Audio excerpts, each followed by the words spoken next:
Multan police نے منشیات فروشوں کے خلاف کریک ڈاؤن مزید تیز کر دیا۔ تھانہ قطب پولیس نے کارروائی کرتے ہوئے ایک بدنامی زمانہ منشیات فروش کو گرفتار کر کے 1 کلو گرام سے زائد ہیروئن برآمد کر لی۔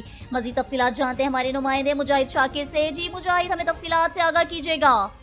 جی بالکل، ملتان تھانہ قطب پولیس نے چوک لطیف آباد کے علاقے میں کارروائی کرتے ہوئے بدنام زمانہ منشیات فروش سلطان شاہ کو گرفتار کر لیا۔ پولیس کے مطابق ملزم کے قبضے سے 1 کلو سے زائد ہیروئن برآمد ہوئی ہے۔ ایس ایچ او تھانہ قطب ابراہیم سیف، سب انسپکٹر محمد عاصم اور ٹیم نے دوران گشت کارروائی کی۔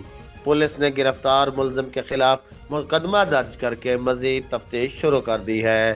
کیمرہ ٹیم کے ساتھ Mujahid Shakir Sargana, bureau chief, Faiz news network, Multan division. بہت شکریہ مجاہد شاکر، ہمیں تفصیلات سے آگاہ کرنے کے لیے۔ مزید خبروں اور اپڈیٹس کے لیے دیکھتے رہیے فیض نیوز نیٹ ورک۔ فیض نیوز، فیض سب کے لیے۔